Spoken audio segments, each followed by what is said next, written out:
সালামুন আলাইকুম। আপনারা কি জানেন ইসলামের ইতিহাসে এমন একজন মানুষের জন্য কোটি কোটি মানুষ শত শত বছর ধরে অপেক্ষা করছে, অথচ যার নাম পুরো কুরআনের কোথাও একবারও উল্লেখ নেই। শুনতে হয়তো অবাক লাগছে। আপনারা যাকে ইমাম মেহেদী হিসেবে চেনেন, যার আগমনের আশায় উম্মাহ আজ হাত পা গুটিয়ে বসে আছে, আপনারা কি জানেন ৩০ পারা কুরআনে, যেই কুরআনকে সূরা আনামের ১১৪ নম্বর আয়াতে আল্লাহ বলেছেন সম্পূর্ণ ও বিস্তারিত ডিটেইলস, সেই কিতাবে এই মহান ত্রাণকর্তার কোনো উল্লেখই নেই। আজ অনলি কুরআন রিসার্চে আমরা কোনো জল্পনা কল্পনা নয়, সরাসরি আল্লাহর কালাম দিয়ে ব্যবচ্ছেদ করব এই মাহাদি কনসেপ্টকে। কেন আল্লাহ কুরআনে ফেরাউন কারুনদের মতো জালেমদের কথা বললেও শেষ জামানার সবচেয়ে গুরুত্বপূর্ণ ব্যক্তির কথা একটি বারও বললেন না? আজ আমরা খুঁজব, আমরা কি কোনো রক্তমাংসের মানুষের অপেক্ষায় থাকব, নাকি কুরআন নিজেই সেই মাহাদি বা হিদায়েতকারী? কুরআনের পূর্ণতা বনাম মাহাদি কনসেপ্ট। কুরআন কি অপূর্ণ? সূরা আনামের ৩৮ আয়াতে আল্লাহ বলেছেন আমি কিতাবে কোনো কিছুই বাদ দেইনি, এবং সূরা নাহলের ৮৯ নম্বর আয়াতে আল্লাহ বলেছেন আমি তোমার প্রতি কিতাব নাজিল করেছি যা প্রত্যেকটি বিষয়ের বিস্তারিত ব্যাখ্যা। আল্লাহ যদি কিয়ামতের আগে এমন একজন গুরুত্বপূর্ণ নেতার কথা না বলেন যার উপর উম্মার বিজয় নির্ভর করছে, তবে কি কুরআন বিস্তারিত বর্ণনা দাবি পূরণ করে? অবশ্যই করে। তার মানে এমন কোনো ব্যক্তির উপর ঈমান আনা বা তার অপেক্ষা করা দিনের অংশ হলে আল্লাহ অবশ্যই তা উল্লেখ করতেন। যে কিতাবে অজু করার নিয়ম থেকে শুরু করে সম্পত্তি উত্তরাধিকারের ৮-এর একাংশ, ৬-এর একাংশ, ৩-এর ২ অংশ সব কিছুর চুলচেরা বিশ্লেষণ আছে, সেখানে মহা ত্রাণকর্তার কথা কেন উজ্জ্ব থাকবে? এটা কি কোনো পরিকল্পিত ষড়যন্ত্রের অংশ নয়? হিদায়েত বা মাহাদি শব্দের মূল অর্থ কি? ব্যক্তি নয়, বরং পথ। মাহাদি শব্দটা এসেছে হাদা থেকে, যার অর্থ যাকে পথ দেখানো হয়েছে। কুরআন অনুযায়ী মাহাদি বা হিদায়াতপ্রাপ্ত হওয়ার জন্য কোনো বিশেষ বংশ বা নামের প্রয়োজন নেই। সূরা বাকারার শুরুতেই আল্লাহ বলেছেন যালিকাল কিতাবু লা রাইবা ফিহি হুদাল লিল মুত্তাকিন। এই কিতাবই হলো হুদা বা হেদায়েত। আমরা কি কোনো মানুষের অপেক্ষায় থেকে আল্লাহর দেয়া জীবন্ত মাহাদি বা হিদায়াতকারী কিতাবকে পেছনে ফেলে রাখিনি?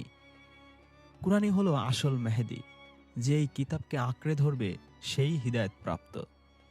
ত্রাণকর্তার ধারণা বনাম ব্যক্তিগত দায়বদ্ধতা। কেন আমরা একজনের উপর দোষ চাপাতে ভালোবাসি? কোনো অলৌকিক ত্রাণকর্তার অপেক্ষা করা আসলে মানুষের অলসতার বহিঃপ্রকাশ। কুরআন আমাদের বলে সূরা নাজমের ৩৯ আয়াতে মানুষ তাই পায় যা সে নিজে চেষ্টা করে। মাহাদি কনসেপ্ট মানুষকে নিষ্ক্রিয়, অকর্মণ্য করে দেয়। মানুষ ভাবে যখন মেহেদী আসবে তখন সব কিছু ঠিক হয়ে যাবে, কিন্তু কুরআন বলছে সূরা রাদের ১১ আয়াতে আল্লাহ কোনো জাতির অবস্থা পরিবর্তন করেন না যতক্ষণ না তারা নিজেরা নিজেদের অবস্থা পরিবর্তন করে। মাহাদি কি তবে আমাদের জন্য এক ধরনের ড্রাগ, প্যাসিভ ড্রাগ, যা আমাদের দায়িত্ববোধকে ঘুম পাড়িয়ে রেখেছে? ইমাম শব্দের কুরআনিক সংজ্ঞা কি? আল্লাহ কাদের ইমাম মনোনীত করেন? আল্লাহ কুরআনে ইমামদের কথা বলেছেন, আমি তাদের ইমাম বা নেতা বানিয়েছিলাম, তারা আমার আদেশ অনুযায়ী মানুষকে পথ দেখাতো। সূরা আম্বিয়া আয়াত ৭৩। এখানে আল্লাহ ভবিষ্যতের কোনো বিশেষ ব্যক্তির কথা বলেননি, বরং যারা আল্লাহর কিতাব মেনে চলবে এবং ধৈর্য ধরবে তাদেরকেই ইমামতি দেয়া হবে। ইমাম মেহেদী কোনো ব্যক্তির নাম নয়, বরং এটি একটা গুণ। যারা কুরআন দিয়ে ইনসাফ কায়েম করবে তারাই হবে এই যুগের ইমাম। কেন এই ধারণার উৎপত্তি? ঐতিহাসিক প্রেক্ষাপট। বনী ইসরাঈলরা যেমন একজন মাসিহের অপেক্ষা করতে করতে ক্লান্ত হয়ে শেষ পর্যন্ত আসল নবীকেই অস্বীকার করেছিল, আমরাও কি সেই একই পথে হাঁটছি? আমরা কি কোনো ব্যক্তির ফ্যান্টাসি বুনতে গিয়ে আল্লাহর স্পষ্ট আয়াতগুলোকে উপেক্ষা করছি? যদি আপনি আজ কুরআনকে আপনার একমাত্র গাইড বা ইমাম মানেন, তবে আপনার আর কোনো মাহাদির প্রয়োজন নেই। আপনার ভেতরকার অন্ধকার দূর করার জন্য কুরআনই যথেষ্ট। আপনিই হতে পারেন হিদায়াতপ্রাপ্ত মেহেদী। বন্ধুরা, আল্লাহর কিতাব পরিপূর্ণ, এতে কোনো অসম্পূর্ণতা নেই। ইমাম মেহেদী নামের কোনো ব্যক্তির অপেক্ষা করা আসলে কুরআনকে অসম্পূর্ণ মনে করার নামান্তর। কুরআন আপনাকে দায়িত্ব দিয়েছে ইনসাফ কায়েম করার। কুরআন আপনাকে দায়িত্ব দিয়েছে জালিমের বিরুদ্ধে দাঁড়ানোর। কোনো অলৌকিক তলোয়ার আকাশ থেকে নামবে না, কোনো গায়েবী সাহায্য এসে আপনার সব সমস্যার সমাধান করে দেবে না, যতক্ষণ না আপনি আল্লাহর কিতাব হাতে নিয়ে দাঁড়াবেন। মনে রাখবেন, কুরআনই হলো সেই নূর, কুরআনই হলো সেই বুরহান। আপনি কি এখনো কোনো মানুষের পায়ের আওয়াজ শোনার জন্য কান পেতে থাকবেন, নাকি আজ থেকে আল্লাহর আয়াতের গর্জনে নিজের জীবন বদলে ফেলবেন? সিদ্ধান্ত আপনার। আজই মুক্ত হন মানুষের তৈরি রূপকথা থেকে, ফিরে আসুন আল্লাহর শাশ্বত সত্যে। অদৃশ্যের শূন্যতা। আপনারা কি এমন একজনের জন্য জীবন দিতে প্রস্তুত, যার অস্তিত্বের কোনো প্রমাণ স্বয়ং আল্লাহ তার চূড়ান্ত কিতাবে দেননি? ভাবুন তো, আল্লাহ সুবহানাহু ওয়া তাআলা কুরআনে সূরা বাকারার ২৬ আয়াতে মশার উদাহরণ দিয়েছেন, মাছির উদাহরণ দিয়েছেন সূরা হাজের ৭৩ নম্বর আয়াতে, এমনকি ফিরআউনের স্ত্রীর কথা বলেছেন, মাকড়সার কথা বলেছেন, পিঁপড়ার কথা বলেছেন। কিন্তু এমন এক মহামানব যার হাতে ইসলামের বিজয় আসবে বলে আপনারা বিশ্বাস করেন, তার কথা একটি বারের জন্যও বললেন না। কেন? আপনি কি জানেন ইমাম মেহেদী ধারণাটি আসলে একটি মনস্তাত্ত্বিক ফাঁদ? কিভাবে এই একটি ধারণা মুসলিম উম্মাকে হাজার বছর ধরে প্যারালাইজড করে ফেলেছে? কখনো ভেবেছেন আমরা ভেঙে চুরমার করে দিতে চাই সেই মাসিহা কমপ্লেক্স বা ত্রাণকর্তার অলীক স্বপ্ন? সূরা আনামের ১১৫ আয়াতে আল্লাহ বলেছেন, তোমার প্রতিপালকের বাণী সত্যতা ও ন্যায়পরায়ণতার দিক থেকে পরিপূর্ণ, কমপ্লিট। তার বাণী পরিবর্তন করার কেউ নেই। সূরা নাহলের ৮৯, আমি এই কিতাব নাজিল করেছি যা প্রত্যেকটি বিষয়ের ব্যাখ্যা। যদি মাহাদি আসা কিয়ামতের আগে সত্যের বিজয়ের জন্য অপরিহার্য হতো, তবে আল্লাহ কেন একে বিস্তারিত ব্যাখ্যার মধ্যে অন্তর্ভুক্ত করলেন না? আল্লাহ কি গুরুত্বপূর্ণ একটি স্তম্ভ বাদ দিয়ে কিতাবকে পরিপূর্ণ বলতে পারেন? মানুষ যখন নিজের সমস্যা সমাধানে ব্যর্থ হয়, তখন সে অলৌকিক কিছু কল্পনা করে। এই অপূর্ণতার অনুভূতি থেকেই মাহাদি তত্ত্বের জন্ম, যা কুরআনের পূর্ণতার দাবির সাথে সরাসরি সাংঘর্ষিক। Messiah complex. কেন আমরা ত্রাণকর্তা খুঁজি? পলায়নবাদী মানসিকতা। আমাদের চারপাশে জুলুম, অত্যাচার আর দারিদ্র্য। এই নরক থেকে বাঁচার জন্য নিজে কাজ না করে আমরা ভাবি কেউ একজন আসবে এবং জাদুর লাঠি দিয়ে সব ঠিক করে দেবে। এটা একটা মানসিক রোগ। সূরা রাদের ১১ আয়াতে আল্লাহ বলেছেন, নিশ্চয়ই আল্লাহ কোনো জাতির অবস্থা পরিবর্তন করেন না যতক্ষণ না তারা নিজেদের অবস্থা নিজেরা পরিবর্তন করে। কুরআন আমাদের দায়িত্ব নিতে শেখায়, রেসপন্সিবিলিটি নিতে শেখায়। আর মেহেদী তত্ত্ব আমাদের দায়িত্ব এড়াতে শেখায়, ইরেসপন্সিবল করতে চায়। আমরা ফিলিস্তিন বা কাশ্মীরের জন্য লড়ছি না, কারণ আমরা মনে মনে ভাবছি মেহেদী আসুক, উনি এসে যুদ্ধ করবেন। এই মানসিকতা আমাদের কাপুরুষ বানিয়ে রেখেছে। ইমাম মেহেদী শব্দের কুরআনিক ডিকোডিং। ইমাম কে? কুরআনে আল্লাহ কিতাবকেই ইমাম বলেছেন। সূরা আহকাফের ১২ নম্বর আয়াতে আল্লাহ বলেছেন, এর আগে ছিল মুসার কিতাব ইমাম ও রহমত স্বরূপ।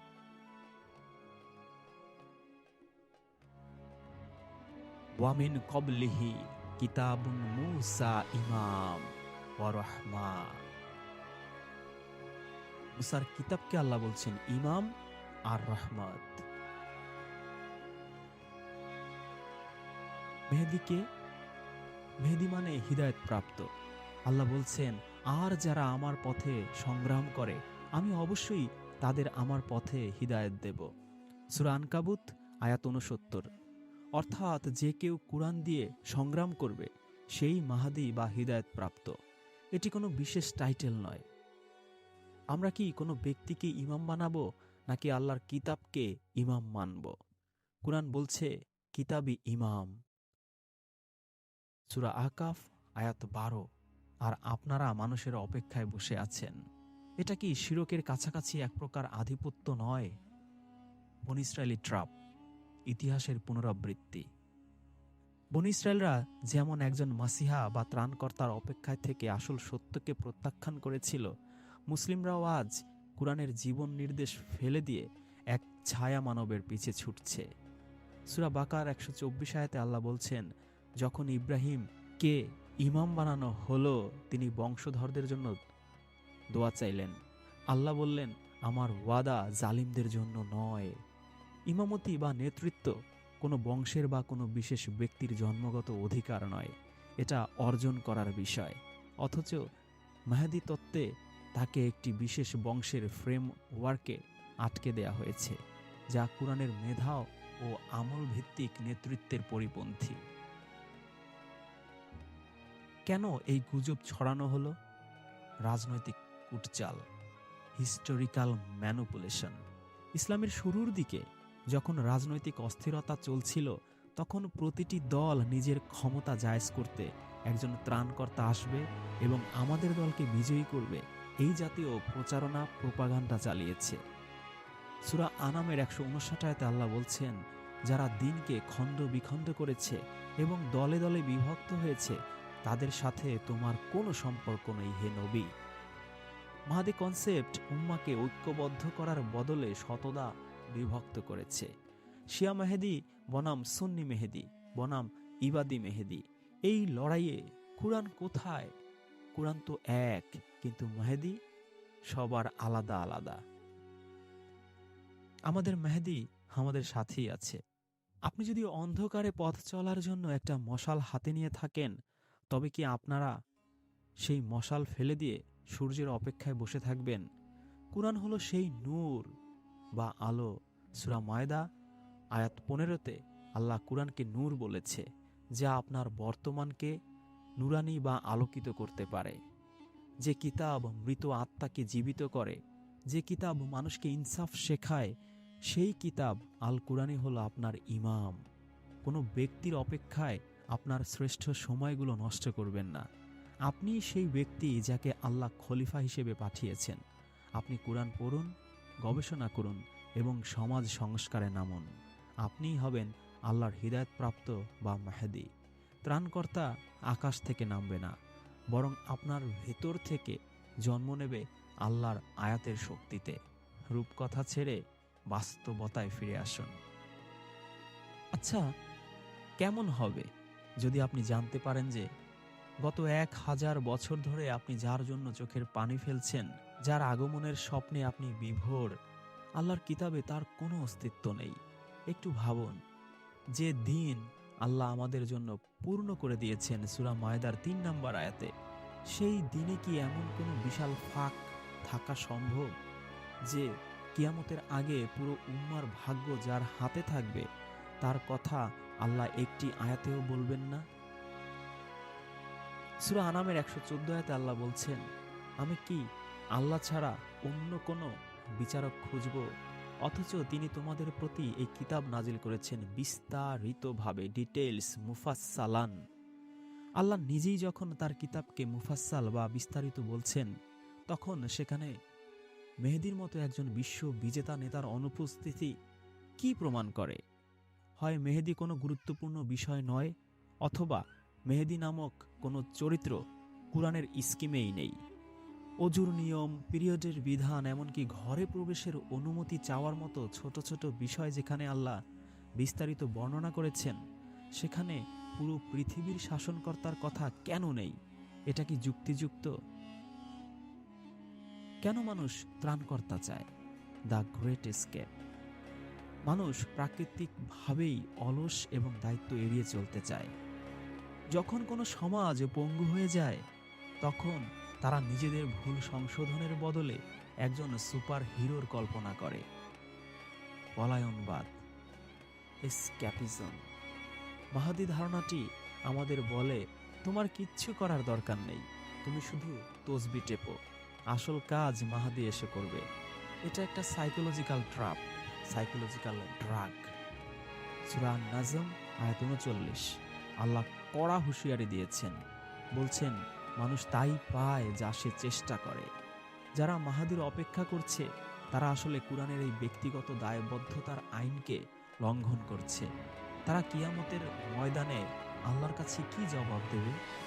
যে তারা হাত পা গুটিয়ে বসেছিল একজন মানুষের আশায়। সূরা বাকারার ১২৪ আয়াতে আল্লাহ যখন ইব্রাহিমকে আল্লাহর ইমাম বানালেন, তিনি তার বংশের জন্য দোয়া করলেন। আল্লাহ পরিষ্কার বললেন, লা ইয়ানালু আহাদুজ জালিমিন, আমার ওয়াদা জালেমদের জন্য নয়। প্রচলিত মেহেদি তত্ত্বে তাকে একটি বিশেষ বংশের মানে আহলুল বাইতের সাথে জুড়ে দেয়া হয়েছে। কিন্তু কুরআন বলছে ইমামতি বা নেতৃত্ব কোনো ফ্যামিলি বিজনেস নয়, এটা কেবল তাকওয়া এবং যোগ্যতার বিষয়। সূরা ফুরকান আয়াত ৭৪ এবং সূরা হুজুরাত আয়াত ১৩। জীবন্ত ইমাম বনাম মৃত ধারণা। সূরা বানী ইসরাঈলের ৯ আয়াতে আল্লাহ বলছেন, নিশ্চয়ই এই কুরআন মানুষকে সর্বশ্রেষ্ঠ সহজ সরল সঠিক পথ দেখায়। ইয়াহদি লিল্লাতি হিয়া আকওয়াম। মাহাদি শব্দের অর্থ হলো যাকে পথ দেখানো হয়েছে। কুরআন বলছে সে নিজেই পথ দেখায়। তাহলে আমাদের কি একজন রক্তমাংসের মাহাদির দরকার আছে, নাকি কুরআনের হেদায়েতই আমাদের জন্য মাহাদি? যারা কিতাব ছেড়ে ব্যক্তির পেছনে ছোটে, কুরআন তাদের অন্ধ এবং বধির বলেছে। সূরা ফুরকান আয়াত ৩০ অনুযায়ী কিয়ামতের দিন রাসূল অভিযোগ করবেন, হে আমার রব, আমার কওম এই কুরআনকে পরিত্যক্ত ঘোষণা করেছিল। মাহাদির অপেক্ষায় থাকা কি কুরআনকে পরোক্ষভাবে পরিত্যক্ত ঘোষণা করা নয়? আমি আপনাকে একটা প্রশ্ন করতে চাই, আপনি কি আপনার স্রষ্টার উপর আস্থা রাখবেন নাকি মানুষের তৈরি গল্পের উপর? যদি আজ ফিলিস্তিনে শিশু মারা যায়, যদি আজ মুসলিম বিশ্বে হাহাকার থাকে, তবে তার কারণ কোনো মাহাদি আসেনি বলে নয়, বরং তার কারণ আমরা আল্লাহর দেয়া ইমাম অর্থাৎ কুরআনকে আলমারিতে তুলে রেখেছি। কুরআনই হলো সেই ফুরকান যা সত্য মিথ্যা আলাদা করে। কুরআনই হলো সেই জিকির যা আমাদের মর্যাদা ফিরিয়ে দেবে। কোনো তলোয়ারওয়ালা বীরের জন্য অপেক্ষা করবেন না। আপনি সেই বীর হতে পারেন যদি আপনি কুরআনের দর্শন বুকে ধারণ করেন। রূপকথার জগৎ থেকে বেরিয়ে আসুন।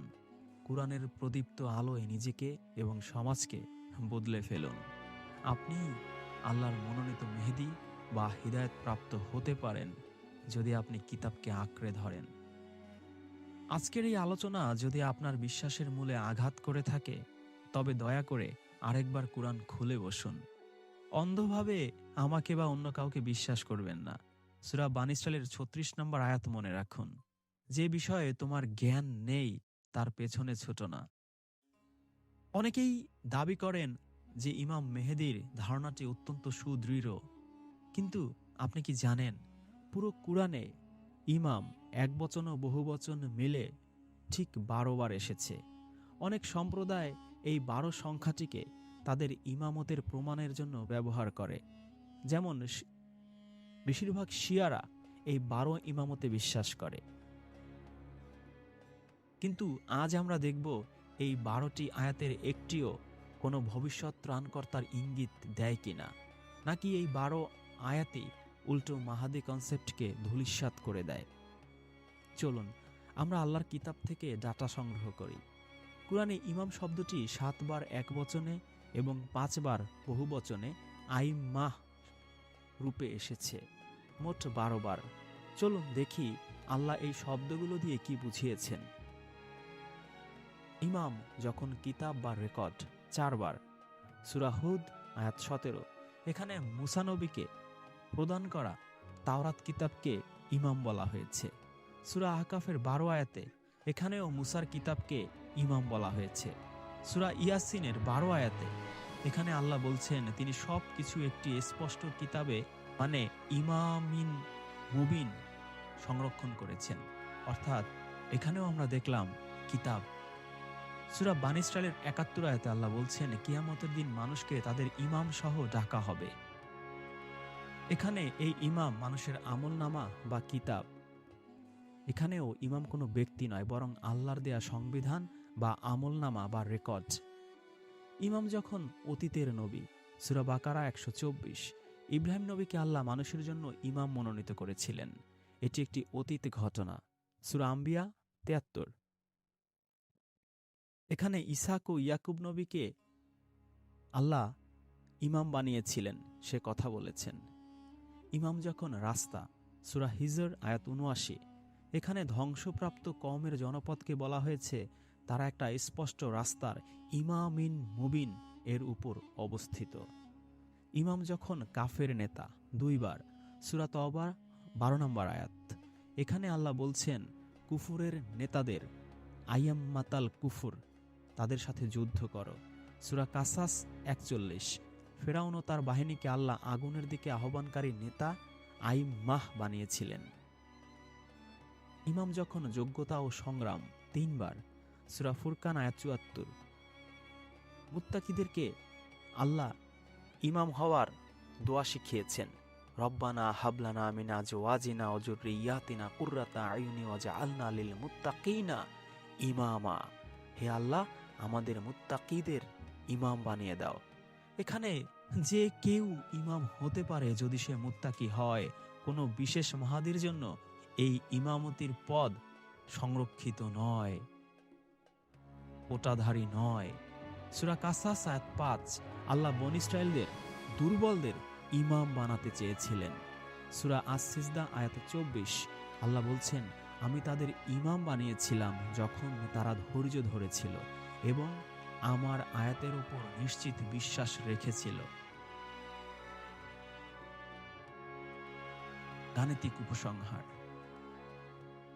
12টি আয়াতের মধ্যে 4 বার ইমাম মানে হলো কিতাব বা রেকর্ড, 2 বার ইমাম মানে অতীতের নবী, 2 বার ইমাম মানে কাফের বা আগুনের দিকে আহ্বানকারী নেতা, 1 বার ইমাম মানে রাস্তা, 3 বার ইমাম মানে হলো গুণাবলী ও যোগ্যতার ভিত্তিতে যে কোনো নেতা। এই 12টি জায়গার একটি 12 কি আল্লাহ মুহাম্মদ ইবনে আবদুল্লাহ বা মুহাম্মদ ইবনে হাসান নামক কোনো ভবিষ্যৎ ত্রাণকর্তার কথা বলেছেন? 12টি আয়াতের মধ্যে একটিও কি মেহেদীকে সমর্থন করে? উত্তর হলো না। গাণিতিকভাবে যদি কোনো বিষয়ের অস্তিত্ব কুরআনে থাকতো, তবে এই 12টি রেফারেন্সের অন্তত একটিতে তার ইঙ্গিত থাকত। কিন্তু আল্লাহ এখানে ইমামতিকে হয় কিতাবের সাথে জুড়ে দিয়েছেন, নয়তো মানুষের আমল ও ধৈর্যের সাথে। এটি কোনো গায়েবী নির্বাচন নয়। বন্ধুরা, গাণিতিকভাবে প্রমাণিত যে কুরআন কোনো বিশেষ মাহাদির জন্য জায়গা রাখেনি। কুরআন নিজেই একটা স্বয়ংসম্পূর্ণ সিস্টেম। আল্লাহ যখন কিতাবকে ইমাম বলেন, তখন তার মানে হলো আপনার গাইড, আপনার হাতের ওপর রাখা এই আরবি হরফের গ্রন্থটি। আপনি যখন কোনো ব্যক্তির জন্য অপেক্ষা করেন, তখন আপনি আসলে আপনার ইমাম বা কুরআনকে অপমান করছেন। আপনার মুক্তি কোনো মানুষের হাতে নেই। আপনার মুক্তি আছে কুরআনের গাণিতিক ও যৌক্তিক নির্দেশের ভেতর। আজই এই মিথ্যা সংখ্যার মায়া থেকে বের হয়ে আসুন। আপনি হয়তো বলতে পারেন, যদি মেহেদী নাই আসে তবে কিয়ামতের আগে ইসলামের বিজয় কিভাবে হবে? সারা বিশ্ব কি তবে জালেমদের দখলে থাকবে? আমরা মনে করি ইসলামের বিজয় কোনো সুপার হিরোর মাধ্যমে আসবে। কিন্তু কুরআন কি বলে? আল্লাহ বলছেন সূরা তাওবার 33 আয়াতে, তিনি তার রাসূলকে হিদায়াত ও সত্য দ্বীন সহ প্রেরণ করেছেন, যেন একে অপর সকল দ্বীনের উপর বিজয়ী করেন। এখানে লক্ষ্য করুন, বিজয়ের মাধ্যম হিসেবে আল্লাহ কোনো ব্যক্তির কথা বলেননি, বরং হিদায়েত ও সত্য দ্বীন মানে কুরআন এর কথাই আল্লাহ বলছেন। ইসলামের বিজয় কোনো তলোয়ারের লড়াই নয়, এটা হলো আইডিওলজিক্যাল বা আদর্শিক বিজয়। আপনি যখন একজন ব্যক্তির অপেক্ষা করেন, তখন আপনি আসলে বিজয় চান না, আপনি ম্যাজিক চান। ইসলামের স্বর্ণযুগ এসেছিল যখন মানুষ কুরআনকে ইমাম মেনেছিল, কোনো অদৃশ্য ত্রাণকর্তাকে বা সুপার হিরোকে নয়। সুতরাং বিজয় আসবে তখন যখন উম্মাহ কুরআনকে আলমারি থেকে বের করে মগজে নেবে, মস্তিষ্কে নেবে। আপনি হয়তো প্রশ্ন করতে পারেন, তাহলে কি সারা বিশ্বের লক্ষ লক্ষ স্কলার এবং আমাদের পূর্বপুরুষরা সবাই ভুল ছিলেন? তারা কি মেহেদীর কথা মিছেই বলেছেন? আসলে এটা একটা ক্লাসিক্যাল ইমোশনাল ট্র্যাপ। কুরআন এই যুক্তির সরাসরি বিরোধিতা করে। আল্লাহ বলছেন সূরা আনামের 116 আয়াতে, যদি তুমি জমিনের অধিকাংশ মানুষের অনুসরণ করো তবে তারা তোমাকে আল্লাহর পথ থেকে বিচ্যুত করে দেবে। তারা কেবল আন্দাজ অনুমানের উপরই চলে বা অনুসরণ করে। সংখ্যাগরিষ্ঠতা কখনো সত্যের মাপকাঠি নয়। বনী ইসরায়েলের হাজার হাজার স্কলার কি ভুল ছিল না যখন তারা ঈসা নবীকে অস্বীকার করেছিল? সত্য লুকিয়ে আছে কিতাবের দলিলে, মানুষের মাথায় নয়। আপনি কি আল্লাহর স্পষ্ট আয়াতের ওপর মানুষের অনুমানকে স্থান দেবেন? আপনি হয়তো প্রশ্ন করতে পারেন, কুরআন তো সংক্ষিপ্ত, অনেক কিছুই তো সেখানে নেই। মাহাদির বিষয়টি কি তেমন কোনো উজ্জ্বল বিষয় হতে পারে না? কুরআন কি লজিক দিচ্ছে? এটা আসলে কুরআনের ডিটেলস হওয়ার দাবিকে সরাসরি অপমান করা। সূরা ইউসুফের 111 আয়াতে আল্লাহ বলছেন, এই কুরআন কোনো মন গড়া কথা নয়, বরং এর আগের কিতাবসমূহের সত্যায়নকারী এবং প্রত্যেকটি জিনিসের বিস্তারিত ব্যাখ্যা। তাফসিলু কুল্লি শাইই। আল্লাহ যেখানে বলছেন তিনি প্রত্যেকটি জিনিসের বিস্তারিত ব্যাখ্যা দিয়েছেন, সেখানে আপনি বলছেন মাহাদির মতো এত বড় একটা ইস্যু আল্লাহ উজ্জ্বল রেখেছেন। এর মানে দাঁড়ায়, হয় আল্লাহ ভুল বলেছেন, না হয় আপনার বিশ্বাসটি কুরআনের বাইরের কিছু। আমরা অনলি কুরআন গবেষকরা আল্লাহর দাবিকেই সত্য মানি। আপনি হয়তো বলতে পারেন, মাহাদি না থাকলে আমাদের শেষ ভরসা কি? আমরা কার নেতৃত্বে ঐক্যবদ্ধ হব? আসলে আমাদের বড় সমস্যা হলো আমরা ব্যক্তি পূজা করতে ভালোবাসি। আল্লাহ আমাদের ঐক্যের ভিত্তি বলে দিয়েছেন সূরা আল ইমরানের 103 আয়াতে, তোমরা সবাই আল্লাহর রজ্জু, আল্লাহর রশি হাবলিল্লাহকে শক্ত করে আঁকড়ে ধরো এবং বিচ্ছিন্ন হইও না। এই আল্লাহর রশি বা এই রজ্জু হচ্ছে আল্লাহর এই কিতাব আল কুরআন। আমাদের ঐক্যবদ্ধ হওয়ার কেন্দ্রবিন্দু কোনো মানুষ নয়, বরং এই কিতাব। আমরা যখন কোনো মানুষের নেতৃত্বে ঐক্যবদ্ধ হওয়ার স্বপ্ন দেখি, তখনই আমরা শতভাগে বিভক্ত হয়ে পড়ি। কারণ টু আর ইজ হিউম্যান, কিন্তু কুরআন আমাদের সবার জন্য এক। কুরআনই আমাদের একমাত্র লিডার। বলতে পারেন, যদি কোনো মাহাদি নাই থাকে, তবে মুসলিমদের বর্তমান হীনমন্যতা থেকে বাঁচার উপায় কি? বাঁচার উপায় হলো আয়াত বা এই কুরআনের নিদর্শন নিয়ে গবেষণা করা। 24 নম্বর সূরা নূরের 55 আয়াতে আল্লাহ বলছেন, আল্লাহ তোমাদের মধ্য থেকে যারা ঈমান আনে ও কর্মকে সংশোধন করে তাদের ওয়াদা দিয়েছেন যে তিনি অবশ্যই তাদের পৃথিবীতে খিলাফত দান করবেন। লক্ষ্য করুন, খিলাফত বা নেতৃত্ব পাওয়ার শর্ত হলো ঈমান ও কর্মকে সংশোধন করা। এখানে কোনো বিশেষ বংশ বা বিশেষ নাম মেহেদি শর্ত হিসেবে নেই। আপনি যদি আজ কুরআন অনুযায়ী আমল করেন, কর্মকে সংশোধন করেন, সৎকর্ম করেন এবং প্রযুক্তি ও জ্ঞানে শ্রেষ্ঠত্ব অর্জন করেন, তবে আল্লাহ আপনাকেই নেতৃত্ব দেবেন। মেহেদির জন্য বসে থাকা মানে আল্লাহর এই চিরন্তন আইনকে অস্বীকার করা।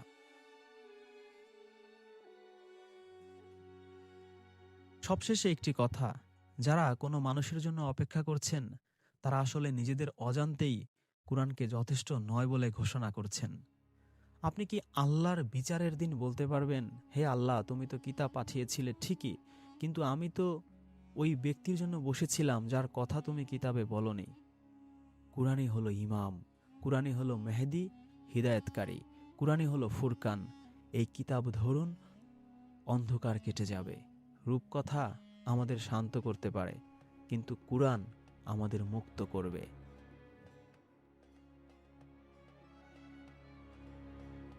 আপনি কি আজ থেকে কুরআনকে আপনার জীবনের একমাত্র ইমাম হিসেবে গ্রহণ করতে প্রস্তুত?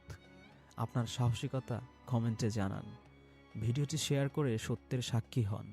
আমরা লড়ছি কেবল আল্লাহর কিতাবের জন্য।